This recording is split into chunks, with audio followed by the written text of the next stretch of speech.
Is a roster battle coming for the Pacers camp? Some tea leaves to read suggest yes, plus why they might be maybe going to sign a point guard soon. And if not, so much news to get to. Woo, a lot to cover on today's Locked On Pacers podcast.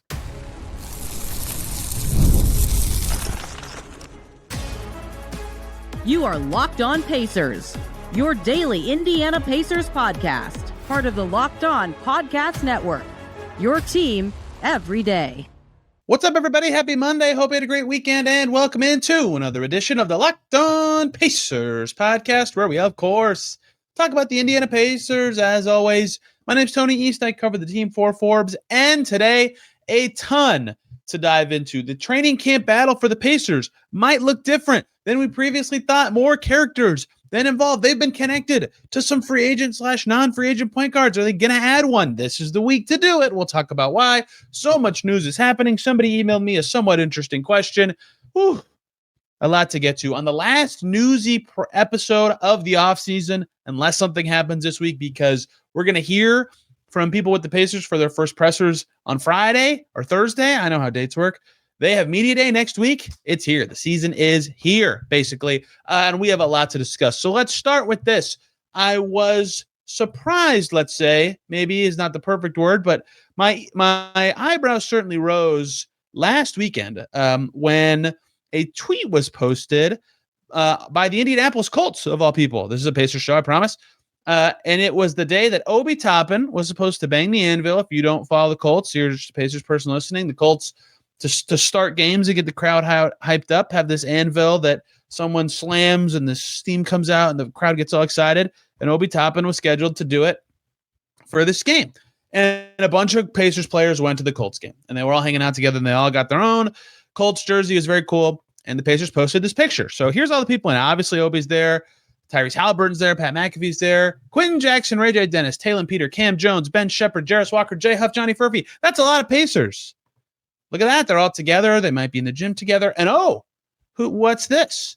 Standing right next to Ben Shepherd and Obi Toppin, wearing the same number as Jarris Walker, is Jalen Slawson. Jalen Slawson, you might be listening and never have heard his name.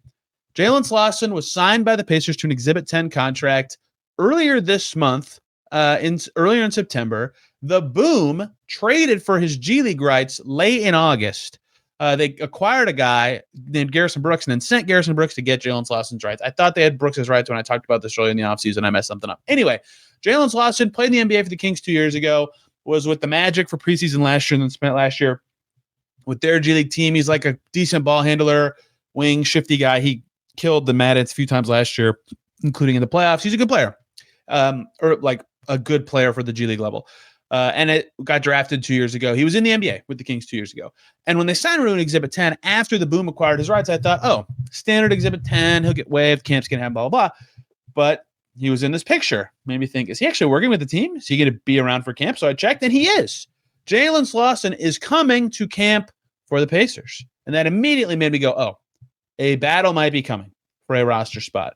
And this would be the second year in a row where this kind of timing has happened. An August-ish acquisition. Last year it was Cole Swider. This time it's Jalen Slawson. Comes in late to kind of like support competition in camp. Last year it was Swider versus Kendall Brown. Neither of them made the team. In the end, that turned out to be a great choice by the Pacers, because even if they could have used Swider, they really, really, really needed the salary flexibility to get Moses Brown, trade for Thomas Bryant, all that kind of stuff. This year, they don't have the flexibility requirements, but if Slauson's coming to camp, they can't keep him on the team without waiving someone else. The only two players without fully guaranteed deals are, as has been relitigated a million times this offseason, Tony Bradley and James Wiseman. And we'll talk about how point guards fit into this, but this immediately made me think, okay, there's still a chance for some tweakery to the back of the Pacers roster. And I've kind of talked about, the decision the Pacers could make between four centers and a third point guard, right? Do they need four centers? Well, that could make good sense. Two of them are coming off of Achilles tears. One of them has played 95 total NBA games. They could use fourth center just in case. You could never have too much depth. Rick Carlisle already confirming Tony Bradley's coming to camp. So they're going to have four centers when camp starts. But they only have 2 point guards right now under contract. Cam Jones, you could call a point guard. That's fine. We have no idea what he's going to be in the NBA or how good he'll be as a rookie. And then they have Quentin Jackson and Ray J. Dennis on their two ways. They're both point guards, certainly, but they're both limited in the number of games they can play by being on a two-way, and they're on a two-way for a reason, right? They're either, not quite a point guard, but still capable of it in Jackson's case, or very inexperienced in Dennis's case. There is an argument to be made they could use a veteran point guard.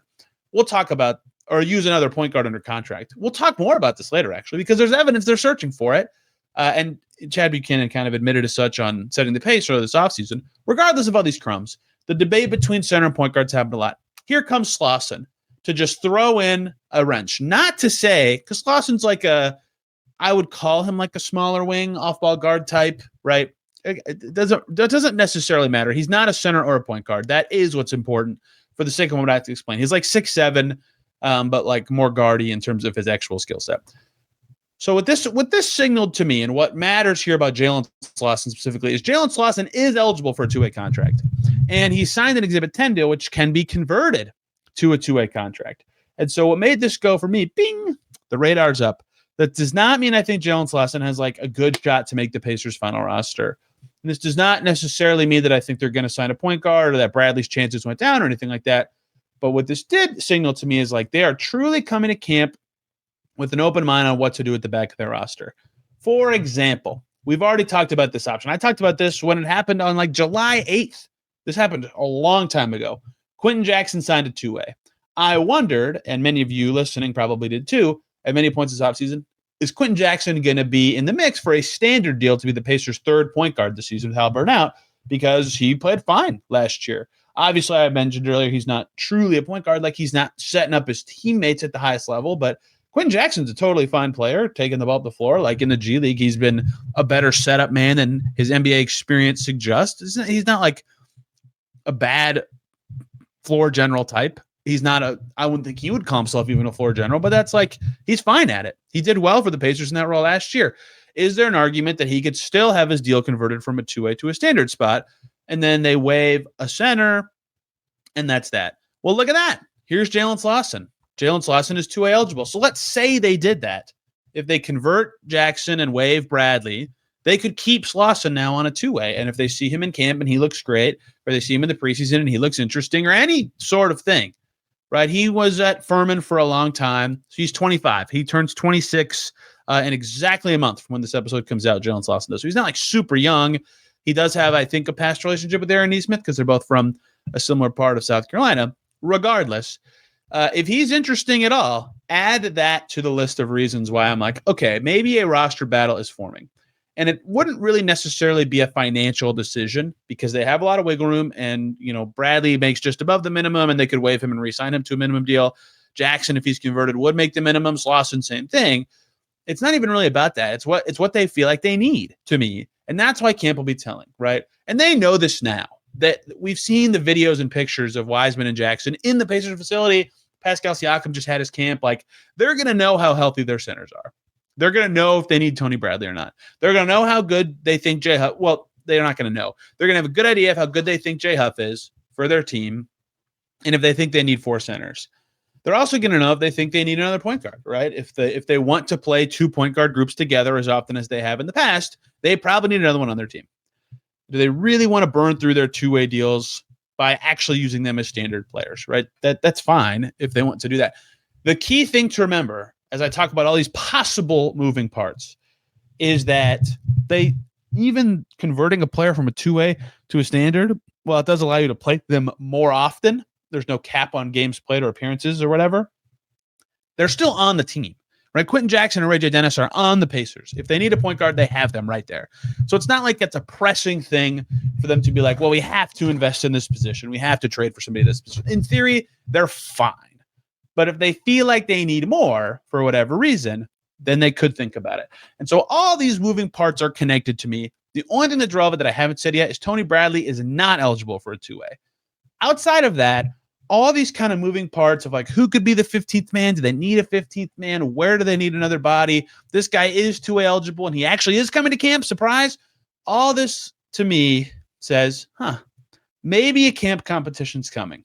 I still think probably the answer of the Pacers' 15th roster spot will be, what do they need, a center or a point guard?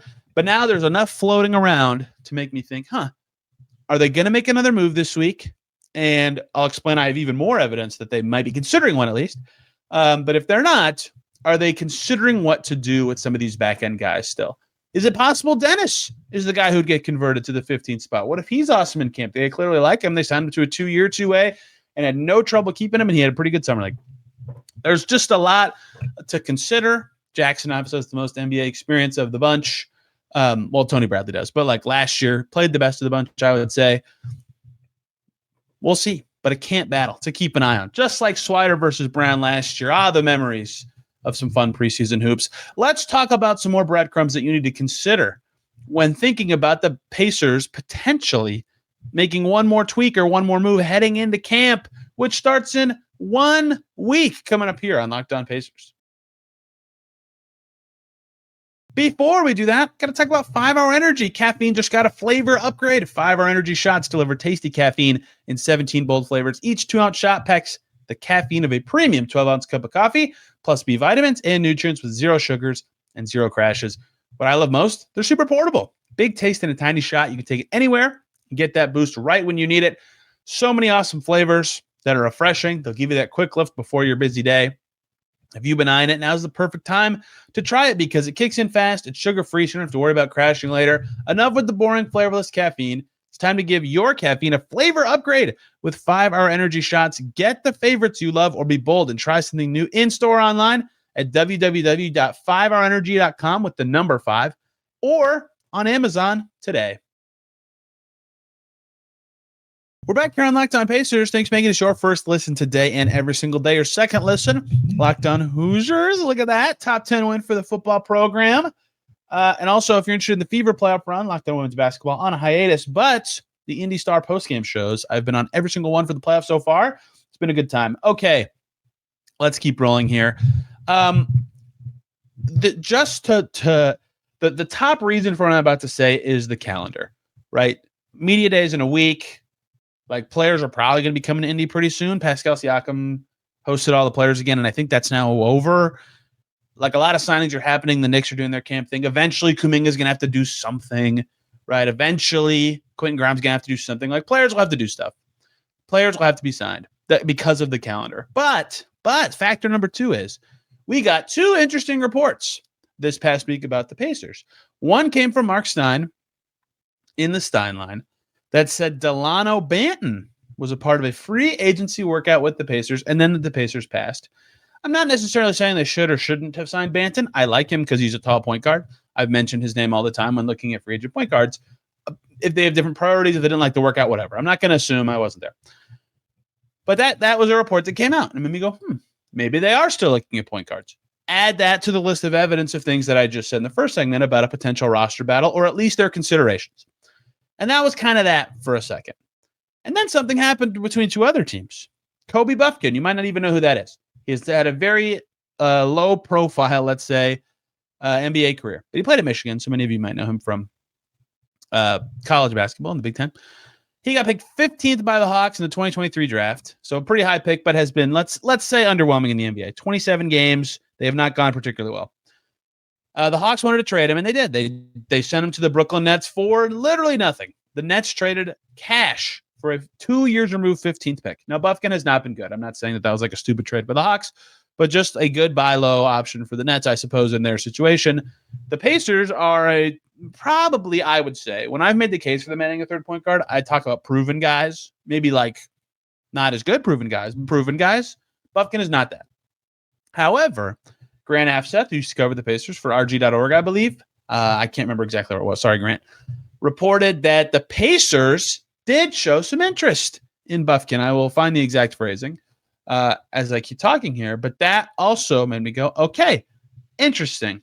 The exact phrasing he used was the Pacers also registered some interest. And they gave him away, right? So I'm not saying they should have traded for Buffkin. I'm not saying they should have signed Banton because I don't know. I like Banton. Buffkin for free is like a fine trade if they did it. But what I am saying is, they have a deadline, not a real deadline, but like they have strong reason to, if they're going to add a player, sign them in the next 5 to 7 days. And they've been connected via 2 separate reports to an available point guard very recently. Perhaps they're looking to add one and bring one in for camp. So keep an eye on that, because if it's going to happen, it's going to be pretty soon. And if it doesn't happen, then shift your eyes to Quentin Jackson and Ray J. Dennis for all the reasons I said in the first segment that, hey, they have identified and said point guard might be something they need. Maybe they have those guys in-house, maybe they don't. But if they need someone, because they only have 2 under contract right now, who knows? Experience matters here, because the awkward part of this conversation is Cam Jones is on their team. They just drafted a potential point guard. Most of his time in college, he was not the point guard for Marquette, but he certainly was the last season. And so maybe that's the other thing they consider is this option that they're doing so much better, so much more worth it than just giving Cam Jones the reps, right? Because they obviously believed in him. They picked him in the draft, and he had a fine summer league, right? So if it's Kobe Buffkin for free, would you rather play that guy than Cam Jones? And maybe the answer is yes. Would you rather play Delano Banton than Cam Jones? Maybe not, right? So I'm not going to guess their intentions there, but that's also a factor for them in these decisions. And maybe they don't need to convert somebody if they love Cam Jones in camp. So there's so many moving parts to this. They don't have to do anything, but the rumors we've heard, the things that they've said, albeit 2 months ago, the obvious considerations of their team just by staring at their roster depth chart on a blank sheet of paper, or on a sheet of paper, there would be no depth chart on that, does say, just keep your eyes peeled on all of this. That doesn't mean they're going to make a move, but if they don't make a move, that's still revealing for what could be their coming roster battle. We'll know more later this week, potentially, about all this. But that is the that has happened recently. A picture at a Colts game, a report here, a report there, an injury that happened in the finals. It's all coming together. It is all coming together. Last point guard news, not as fun for you guys, fun for me personally. It's very interesting. Tyrese Haliburton, his shoes, the Hallie ones, they're here. They're blue. They're very cool. He wore them. He was shooting free throws in the Pacers facility. He is going to specifically, they're called the Hallie One Opal. And there's going to be a pop-up mart in Indy this week on Thursday for like 4 hours, where the pairs will be available, which is very cool. Congrats to him. Well deserved to be a signature athlete for a big time brand, because he's really freaking good at basketball. But they're here, they're cool, and you can get them soon. You can see all the Hallie Mart marketing if you go check out Puma stuff. That was about a week ago that all was announced, but it was time to fit it into a news episode. Congrats to Tyrese Haliburton. That's very cool. And he changed his Twitter to Hallie, which is very funny, because I believe when he got traded to the Pacers, he said he didn't like that nickname. And then last year, it turns out he does. And now it's very obvious why. The other newsy thing that happened, actually 2. One is Andrew Nemhard went on a podcast, and the person on it, William Liu, who covers the Raptors for a long time, recreated his signature shot from the finals with all the dribbling. It was awesome. I have not listened to it in full yet, but I've heard it was very good. So I'd encourage people to listen to that. Obi Toppin held his camp in Indy last week. Also, Dustin Opiak was there from the start. If you want to read about the things Obi said, I have a story about that after listening to the interview myself coming out today. And he talked about obviously his connection with campers and what the front court's going to look like. And I thought it was very interesting to hear him he kind of gushed about Isaiah and James in a way that made me think, okay, maybe he doesn't think he'll play center as much. Maybe he's just gassing up his teammates. But he talked about conditioning being something that he's been focused on in the gym. And he talked about the Pacers style being what's made them so good with Tyrese on their team. And it just kind of made me go, okay, I think that while I understand why I've said all the things I've said about them potentially tweaking their style slightly to fit maybe the team they have, I wonder if they just come out this year and try at the start of the year to play the way they were playing with Tyrese Haliburton on their team and letting the chips fall where they may. That might be better for them long term. It might make this year more painful. It might decrease their versatility in future seasons, but it might increase. If it works, it might increase their versatility, because then more players will be more effective in the style that they have built that has gotten them to 2 straight conference finals. I might be reading into Obi Toppin talking about the success of his team at a basketball camp, but Obi, smiley guy, said some interesting stuff. You can read more about that in the Forbes or the Indianapolis Star. Let's tackle a couple more things, a question from a fan, and so much more to close out today's Locked On Pacers.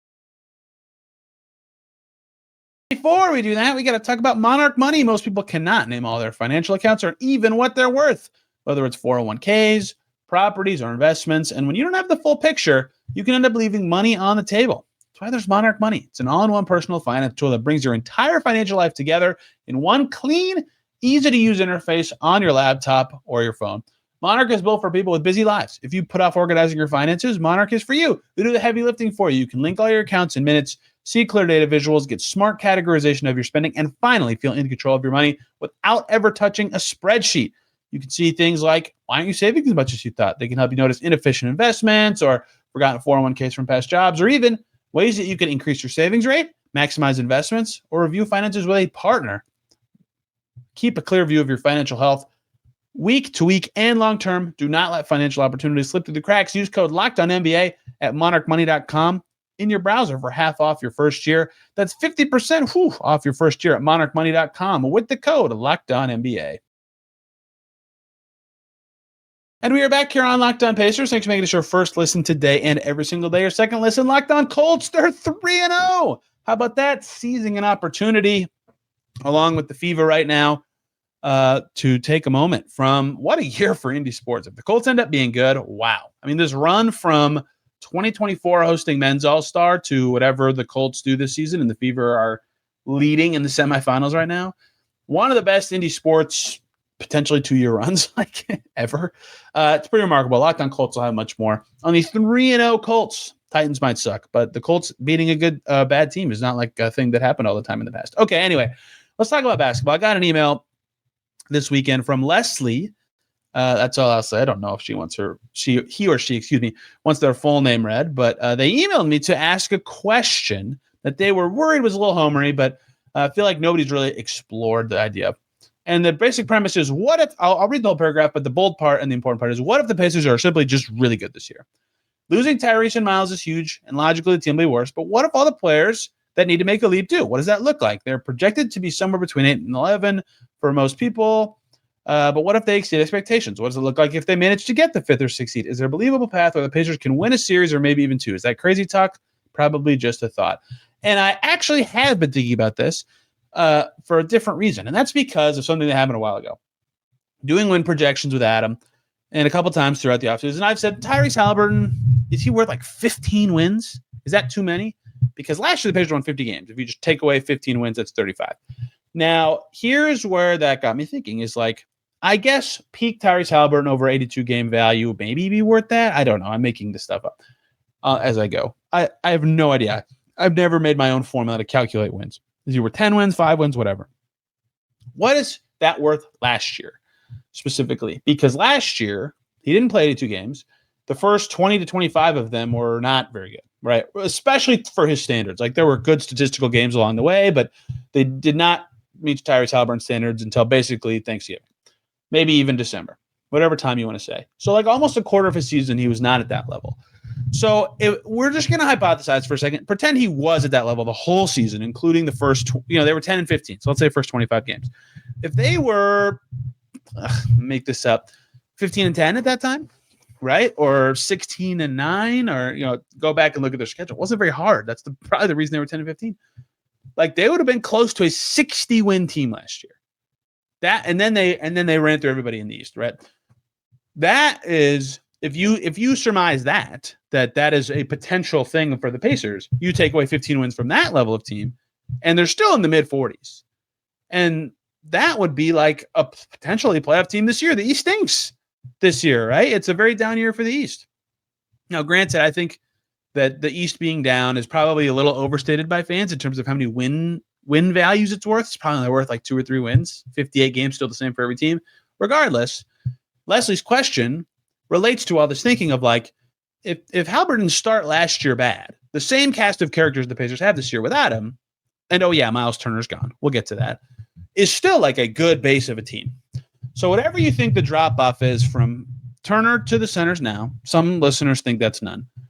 And then Haliburton's just straight-up removal. How many wins is that worth? And I just presented it like not that leap of a theory that like that's still a mid-40s team last year, which is an important thing to say because the question was, what if the Pacers are good? Like, what does that look like? What does that mean? Is that path there? Well, what they were kind of already good. right? Now, straight up removing Tyrese Haliburton is not a fair way to do that because they did play games without him. We could see their net rating without him last year. They played games without him last year. They were like not great, right? And so that's another part of this that makes it obvious that that's not completely fair. But if I'm going to use my own phrases from around the offseason, it made me wonder. So as I kind of BS around this, they went 4-5 without Tyrese Haliburton last year. Below 500, it's 9 games. It's too small of a sample to say anything. The flip side of this is what she's asking, right? What if all the players that need to make a leap do? This is the case the Pacers had last year and is still relevant this year, but maybe even more so this year as development is maybe more of a thing.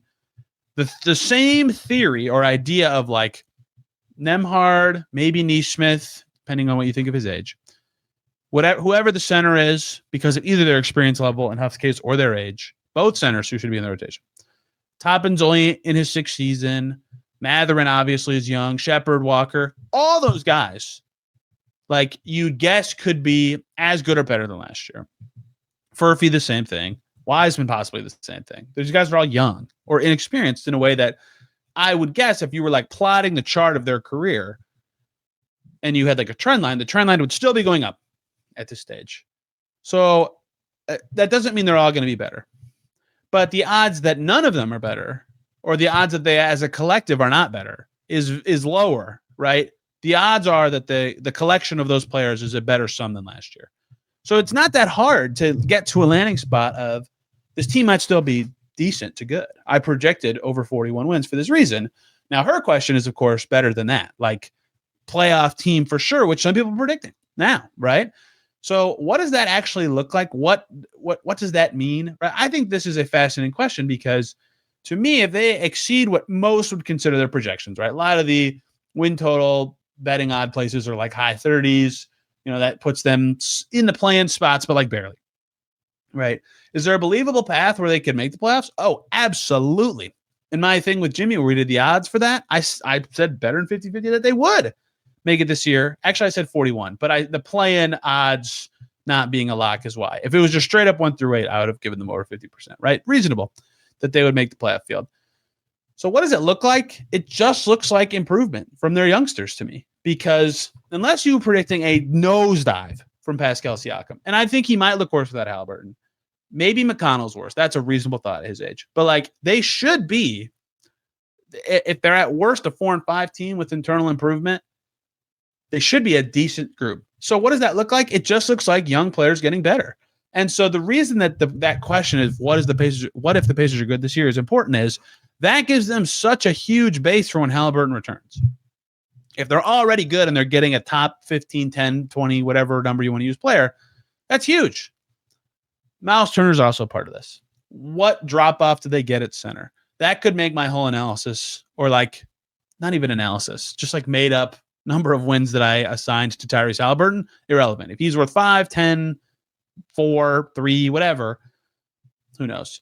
But to answer all the questions, what if the Pacers are good this year? I think that is like a totally fair question because they have a lot of young players who could improve. And the what if would be if they're actually good. That means that their young talent is already ready for like constant contention.